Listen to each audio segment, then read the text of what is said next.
My father left my daughter, who is 3, about $500,000 in a trust. The trustee is not a family member, but a professional trustee. My daughter is supposed to begin receiving the money at 25, but they explain that they have the power to dispense money early for the right circumstances, like a private school or medical bills, or, as they very loosely and briefly mentioned, basic living costs in an emergency hardship situation. They gave an example that if I were to become ill and unable to work, the trust could provide some level of assistance to ensure my daughter does have food on her plate and a roof over her head. However, this was glossed over pretty quickly, and I don't know the technical details. About 2 months ago, my ex-husband quit his job because he said they are unwilling to be flexible with him for his debilitating migraines.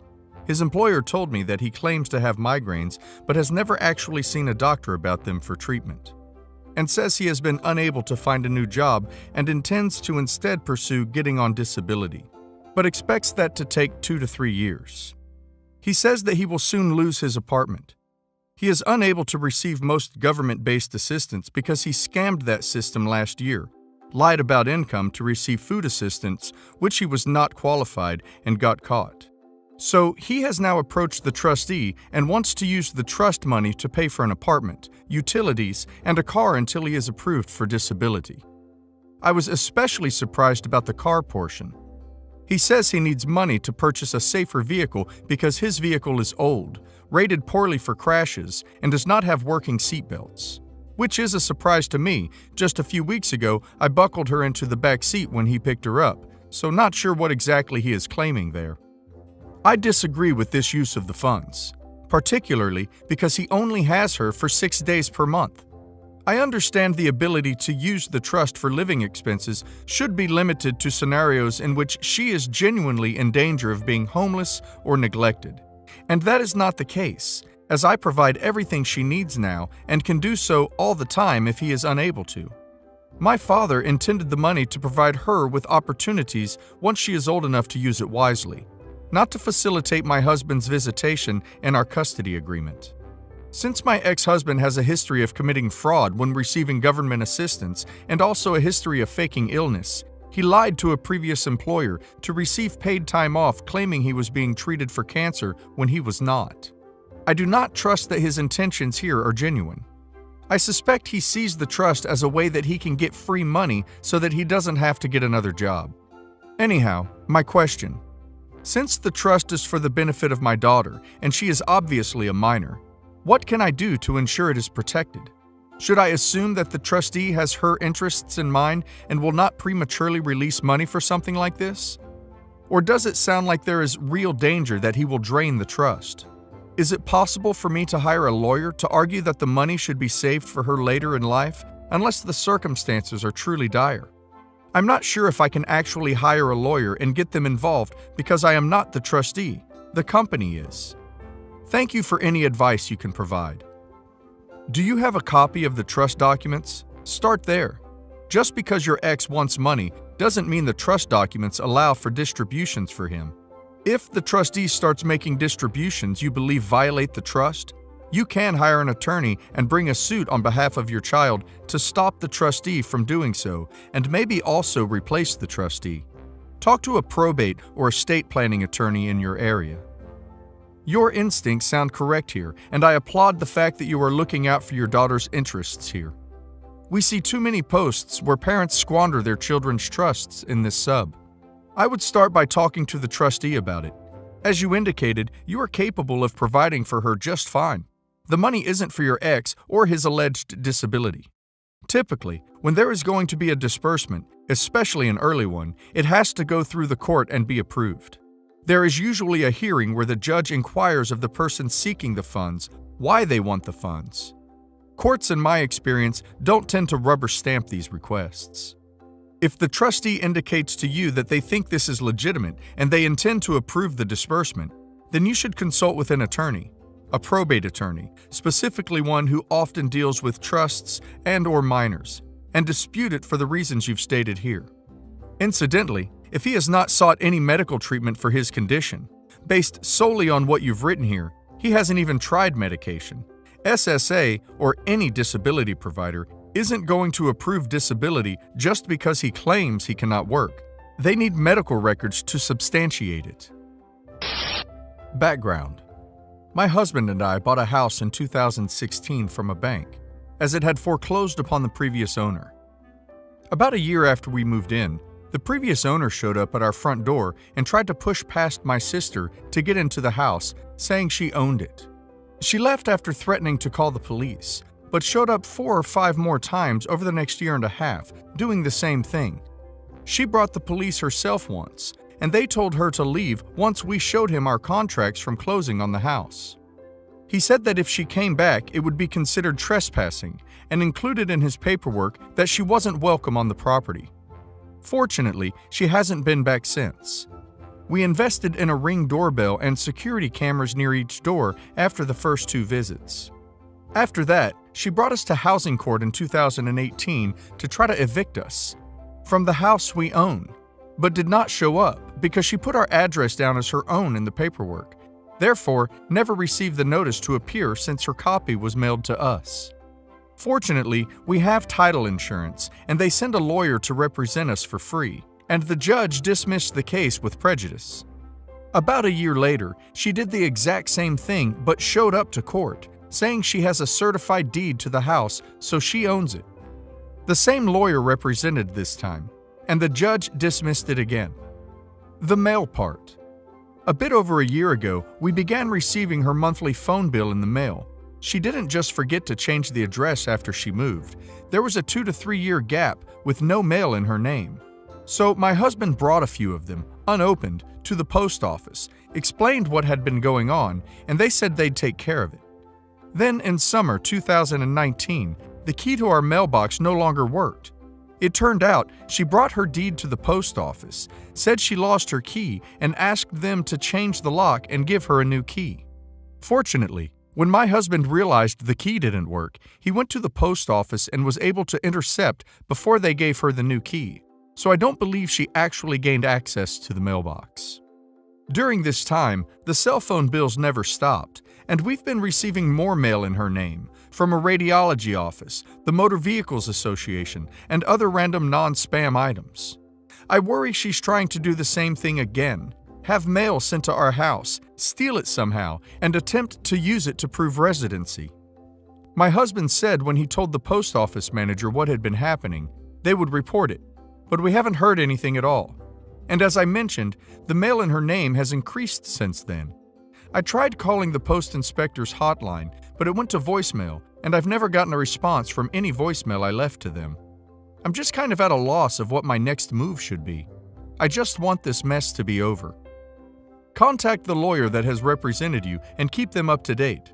File another police report, and you can go online to the USPS to report that, so there is a paper trail. Awesome, thanks. I have a few police reports, from trying to force her way past my sister and a different time where she camped out in her car all night, blocking my car in the parking lot, basically scoping out the house overnight. I can try to request them and submit with the items to USPS, just to respond to the deleted comment asking what she wants. I have no idea what her intention was. That's part of what's stressful. We haven't heard from her since the last time she brought us to court almost a year ago, but the mail has increased, so we feel like this isn't over. I saw the car idling behind mine before bed the night before, but didn't realize it was her in the dark. I assumed it was just a neighbor's guest or someone being picked up, dropped off. When we woke up around 6 a.m. the next morning, she was still there sleeping in the driver's seat, which is when I realized how creepy it was. We began the paperwork for the restraining order, but got caught up in other junk and didn't get around to submitting it. I definitely should have made that more of a priority at the time. The things didn't seem so bad in isolation since they were all like 6 to 8 months apart, but now that I list them all in one thread, you may want to also tape a notice to the inside of your mailbox stating, "So-and-so not at this address, all mail for so-and-so refused." And any mail that does get delivered, write "addressee unknown" and scribble out the last part of the handling barcode. I started seeing a therapist a couple of months ago. Nothing wild, just general depression, winter weather getting to me, etc. It's been quite helpful until recently. In the last few days, 2 of my old coworkers called me to say my old boss was saying things like, "OP basically hates herself now."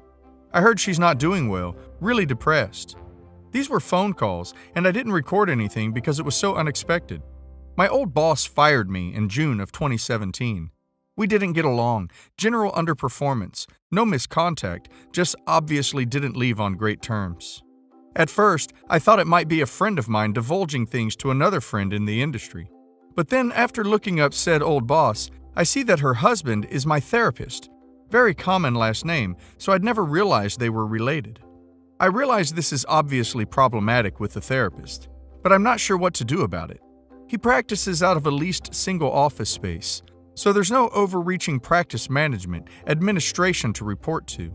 I also don't know if what my old boss is saying is getting into legal issues, or if it's just, well, rude.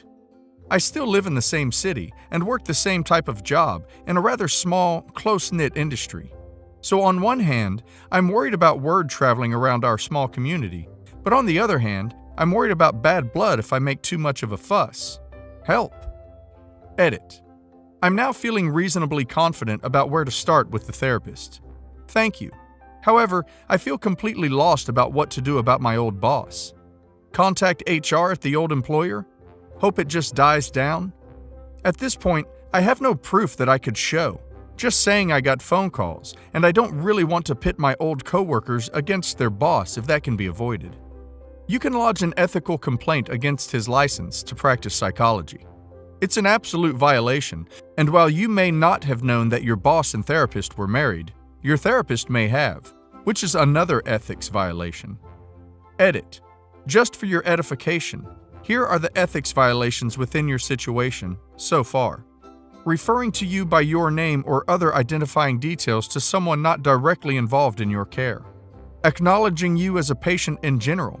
Therapists should, as a rule, pretend they don't know who you are outside of the clinic. Disclosing the details of your mental health to anyone outside of the clinic. Not immediately recusing themselves from giving you service once they knew about the connection between you and their spouse. As a therapist, I'm horrified by this. Absolutely complain to the board about this guy. This is beyond unforgivable. As for your boss, it's a little more difficult.